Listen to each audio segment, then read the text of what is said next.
Greetings, my name is Rudimentary Rob. Welcome back to my Trailmaker series. Today can be summed up with just two words. Boss fight! So, find yourself somewhere safe and comfortable and let's get on with it.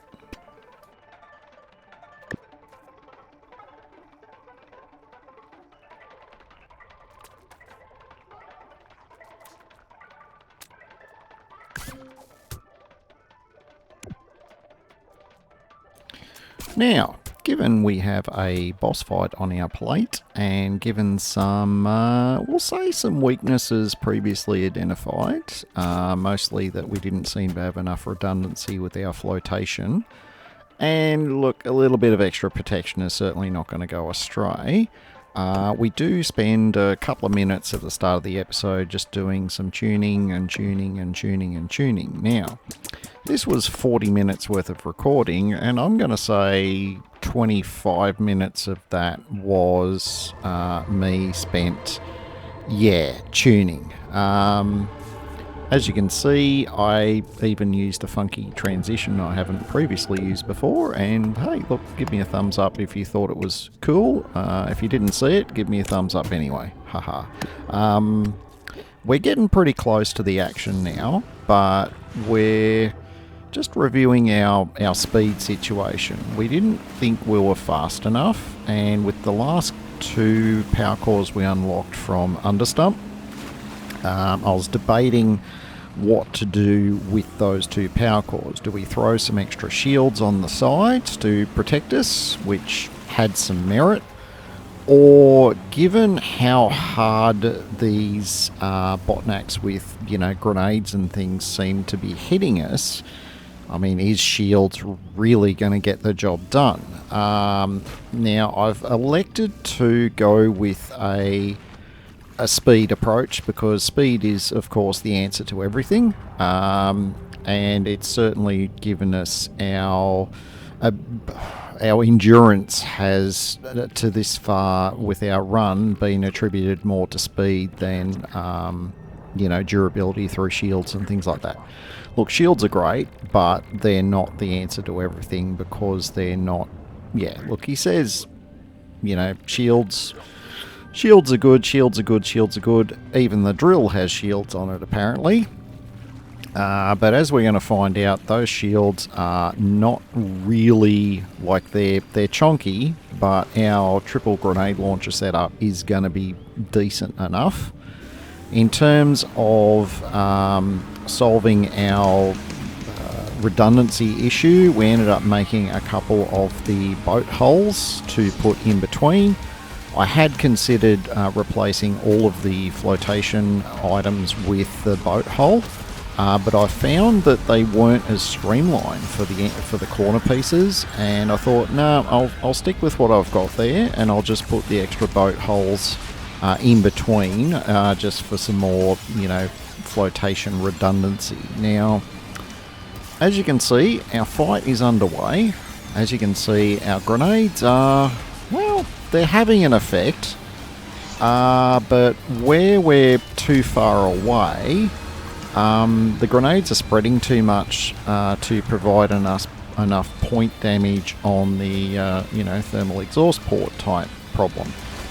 Now, we aren't Luke Skywalker, we do not have the Force, so we've just got to try and make best of this as we can.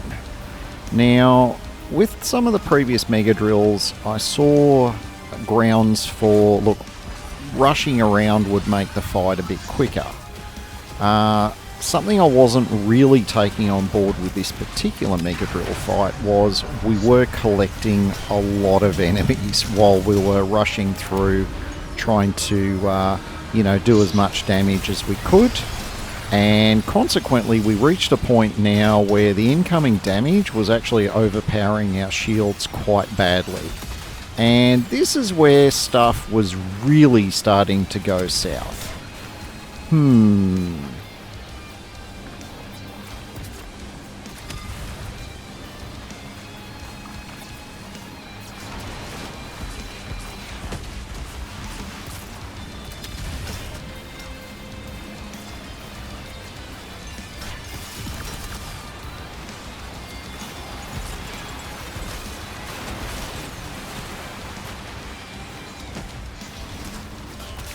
Yes, and things continue to go a bit south here. We've lost 2 of our buoyancy tanks, and I saw this as an opportunity to use the first of our repair tokens for this fight. How many are we going to end up needing? Oh, you're going to have to wait and see on that one. This is about where I realised I needed to start thinning out the collection of botnacks that I had, you know, drilling away at my shields in the background. So as I'd kill a exhaust port, I turn around, kill a couple of botnacks, rinse, repeat. I think that's probably a more sustainable strategy. If I were to do this fight again, would I use exclusively grenades again? I don't actually know. There's a lot to be said for having something that maybe is more effective at a longer range, so possibly rockets. I'm just using the grenades because they do seem to do a bucket load of damage. But would they be the only solution?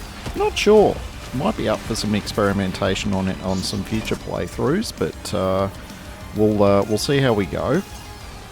A lot of the challenges I'm facing are because this water is actually uneven. This is the first bit of wavy water that I've had to get around on, and our creation is far from perfect when it comes to getting around on this water. I mean, even when we have our creation fully repaired, it still isn't the best, and consequently there's a few times where I'm taking a choice, grenade shot, and a wave is actually throwing me off target a bit. So I'm not sure what we can do about that with any future type arrangements where water is involved, but I have a sneaking suspicion that's not really going to matter.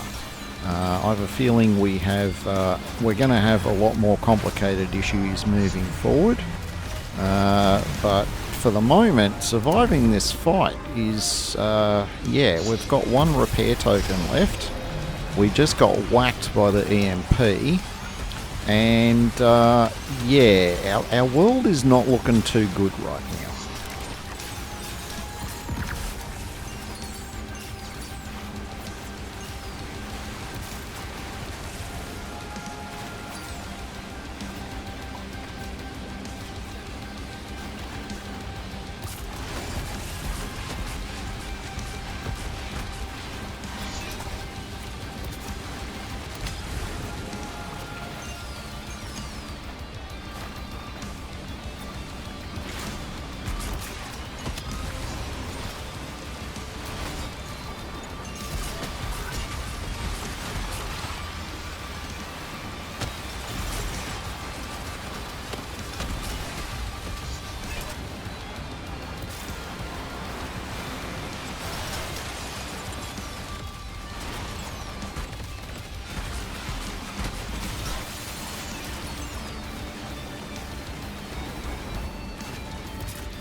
Oh yeah, stuff is not looking great. We've only got our 1 repair token left. There is a lot of damage. Well, scratch that. We've used our last repair token.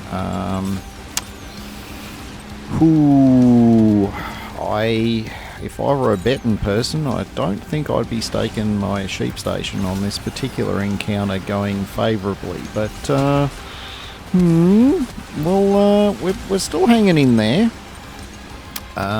We're still dodging most of the incoming damage, and honestly I think that's the only reason why we're still in the fight, so to speak.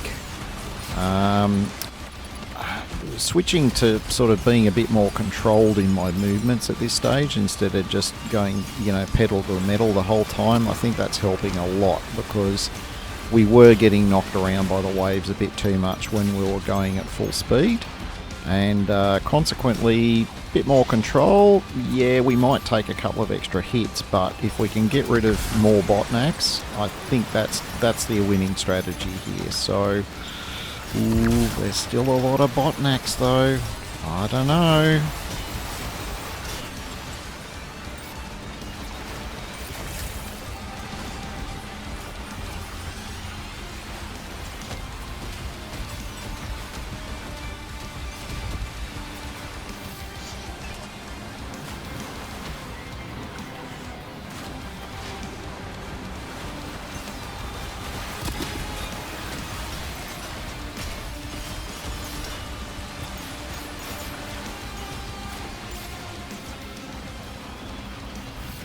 Alright, I'm kind of retreating out here a little bit just to have a look around, see if there's any repair tokens, because we are not looking good at the moment. We've still got botnacks on us. We're losing pieces left, right and centre, although I'd probably make a small argument that the loss of the second, you know, both sides of that back flotation pod has kind of leveled us out a bit, which yeah, I'll take anything I can get here. Everything is, whew, yeah, we're hanging in there, but only just. We've got damage just about everywhere. Honestly, I don't know how our shields haven't been blown up by now. Like, they've gone down a few times, but the actual shield blocks themselves are still intact. And through our bit of durability there, we've managed to clear enough of the botnacks that even though we didn't have a repair token, it was safe enough for us to get out of our creation and do a free repair. And without that, there's no way we were going to be able to get this battle done. So that strategic withdrawal has, in this case, won us the fight. So, if we're going to win the fight, we better pull our finger out and get it done, huh?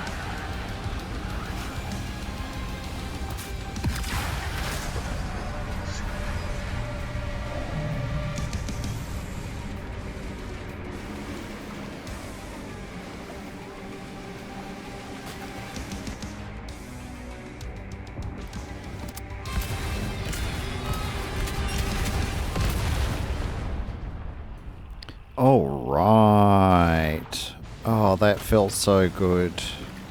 That said though, I was a bit concerned I wasn't going to be able to get out of this vortex, but no, it's all good. We just had to get our nose pointing in the right direction.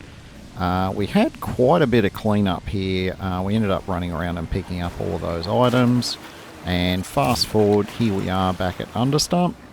As you can see, we've got our maxed out rep here.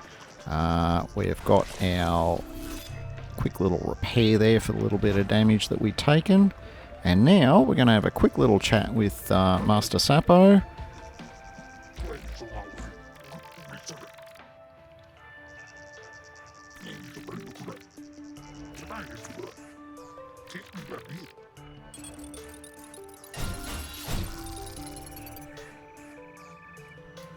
Alright, so apparently Master Sapo was exhausted after my participation in the fight. Well, I don't rest. I frequently wake up very early in the morning, so, you know, stick it where it fits, Master Sapo. Anyway, we've got our next mission, which is we've got to head up to Skytrees. We're going to save that for the next episode.